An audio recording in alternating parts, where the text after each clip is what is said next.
This is Rob Tubbett for Boxing Social in association with BetVictor. Delighted to be joined here today by unbeaten heavyweight prospect Fabio Wardley. We're here at the Whyte-Chisora 2 weigh-in.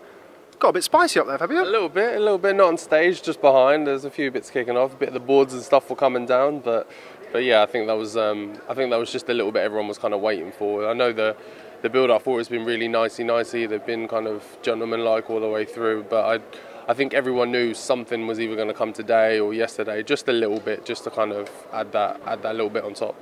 Now, you're somebody who knows Dillian very well. We'll come on to that in a little bit. Did you expect Dillian? Dillian was quite relaxed even when all of the stuff was kicking off. I've just spoken to him out there.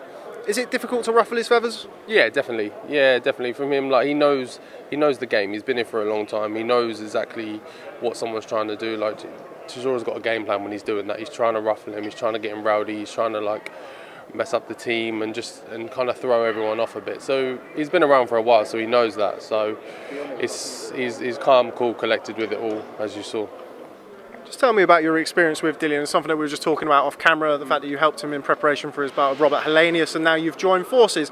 Tell me about kind of the progression of your relationship with Dillian Whyte. Well, like I say, we didn't know each other before that, and he was looking for sparring partners for Helenius, and then obviously when we went up there we did some work, and this was back when he still trained in Loughborough, but he trained out of his own little garage shed thing. I don't know if you heard about that.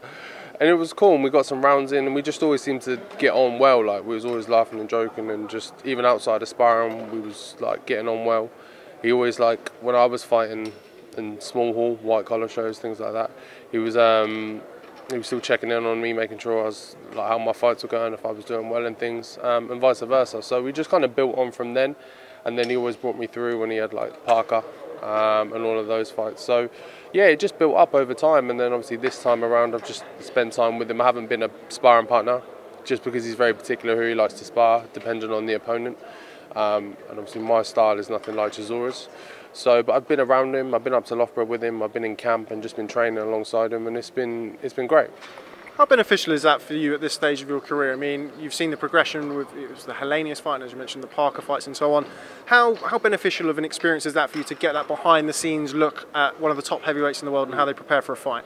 That is the thing. Like I've done a lot of training camps with other big names. I've been around like Fury. I went out to Ukraine for a bit with Usyk and stuff. So I've been around seeing them prepare, but it's always been a bit just on the edge. Whereas now, when an event like this, and being obviously joined alongside Dillian, that I'm there, like I'm in the back, I'm around, I'm always next to him and things like that. So you get the real kind of first-hand knowledge and just experience on board. So yeah, it's been great. How has Dillian improved since the fight that you first saw when you worked with him before the Robert Helenius fight? How's he different now? Dillian's like one of the most self-aware people that I know. I think he's very like, he knows where he needs to improve, and he'll camp by camp he'll pick on them, and he'll go at them, and he'll push himself. He's technically so much of a better fighter than he was a couple of years ago. I think that's where he's really excelled, because you know from him that he's a fighter. If you want to go to war, if you want to fight, he can do that with you all day long, 7 days a week. But I think he's really got into his head now that he needs to be a boxer, fighter, and as you can see from his last few fights, he's really picked that out. Like he picked out Brown meticulously, worked him down and then cleaned him out. And then with Parker as well, like stuck behind his jab and picked around him.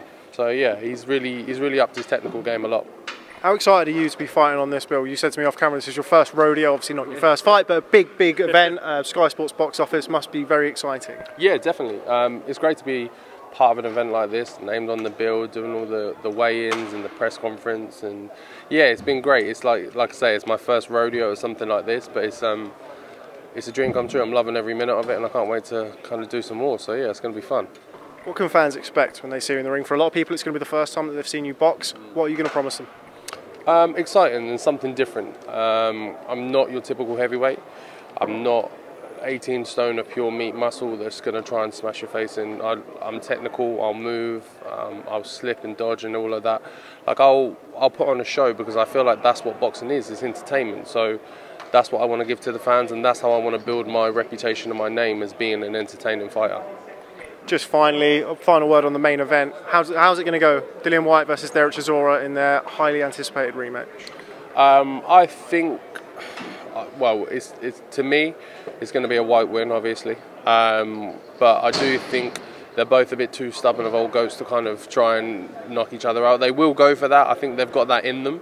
Like, there's no way they're going to go through them whole 12 rounds and not go to war for any of it. But I think at the later rounds it will settle down, and then Dillian will just pick him off to a points win. Okay, well, Fabio Wardley, been a real pleasure to speak to you. First time, hopefully not the last. Thanks very much for speaking to Boxing Social. Cheers, mate. Thank you.